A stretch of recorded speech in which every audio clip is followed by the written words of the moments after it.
அன்பியும் YouTube இல்லந்தோறும் இறைசாட்சி, உள்ளந்தோறும் மகிழ்ச்சி. செயற்கை நுண்ணறிவு மனித மாண்பை பாதுகாக்க வேண்டும். செயற்கை நுண்ணறிவு புதிய படைப்புக்கான சாத்தியங்களை வழங்கும் அதே வேளையில் உண்மை, அழகு மற்றும் சிந்தனைக்கான நமது திறனுக்கும் ஆபத்துகளை ஏற்படுத்துகிறது. திருத்தந்தை 14ஆம் லியோனாம் குறிப்பாக நம் குழந்தைகளின் சுதந்திரத்தையும் உள்வாழ்க்கையையும் பாதுகாத்து அவர்களை முதிர்ச்சி பெற்றவர்களாகவும் பொறுப்புமிக்கவர்களாகவும் வழிநடத்த வேண்டும் என்று கேட்டுக்கொண்டார்.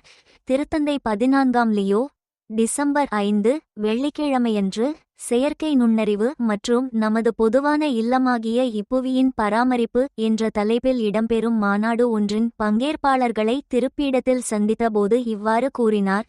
திருத்தந்தை தொடக்கமாக வத்திக்கானை தளமாக கொண்ட திருத்தந்தையின் 100வது ஆண்டு நிறுவனம் மற்றும் கத்தோலிக்க ஆராய்ச்சி பல்கலைக்கழகங்களின் கூட்டமைப்பின் உறுப்பினர்களாகிய உங்கள் அனைவரையும் வாழ்த்துவதில் நான் மகிழ்வடைகிறேன் என்று தெரிவித்த திருத்தந்தை, சமூகத்தில் செயற்கை நுண்ணறிவின் ஆழமான தாக்கம், குறிப்பாக விமர்சன சிந்தனை, கற்றல் மற்றும் உறவுகளில் அதன் தாக்கம் குறித்து விவாதிக்க நாம் ஒன்று கூடியுள்ளோம் என்று மொழிந்தார்.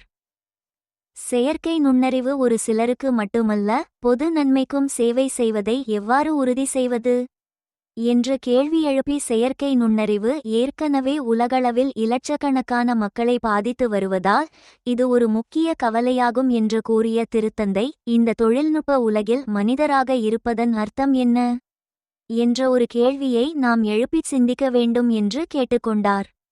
மனிதர்கள் செயற்கை நுண்ணறிவின் செயலற்ற நுகர்வோர் மட்டுமல்ல, இணை படைப்பாளர்களாகவும் இருக்க அழைக்கப்படுகிறார்கள் என்று உரைத்த திருத்தந்தை, நமது மாண்பு என்பது சிந்திக்கவும், தேர்ந்தெடுக்கவும், அன்பு கூறவும், உண்மையான உறவுகளை உருவாக்கவும் நமக்கு இருக்கும் திறனில் உள்ளது என்றும் எடுத்துக்காட்டினார். மேலும் செயற்கை நுண்ணறிவு புதிய படைப்புக்கான சாத்தியங்களை வழங்கும் அதே வேளையில் உண்மை, அழகு மற்றும் சிந்தனைக்கான நமது திறனுக்கும் ஆபத்துகளை ஏற்படுத்துகிறது என்று எச்சரித்தார். திருத்தந்தை நாம் குறிப்பாக நம் குழந்தைகளின் சுதந்திரத்தையும் உள்வாழ்க்கையையும் பாதுகாத்து அவர்களை முதிர்ச்சி பெற்றவர்களாகவும் பொறுப்புமிக்கவர்களாகவும் வழிநடத்த வேண்டும் என்று விண்ணப்பித்த திருத்தந்தை, தகவல்களை அணுகுவது மட்டுமல்ல, அதில் அர்த்தத்தையும் மதிப்பையும் கண்டறிவதும், இளைஞர்கள் தொழில்நுட்பத்தை அறிவார்ந்த விதத்தில் பயன்படுத்தவும், உண்மையை தேடவும், ஆன்மீக வளர்ச்சியை வளர்க்கவும் ஊக்குவிப்பதும் இதன் நோக்கமாகும் என்றும் எடுத்துக்காட்டினார்.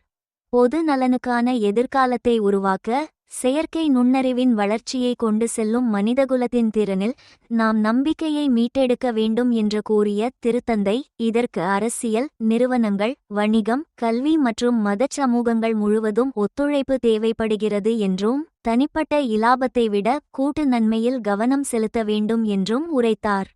இந்த அன்பியம் யூடியூப் சேனலை நீங்கள் ஷேர் பண்ணுங்க, சப்ஸ்கிரைப் பண்ணுங்க, லைக் பண்ணுங்க. Wish you all the best.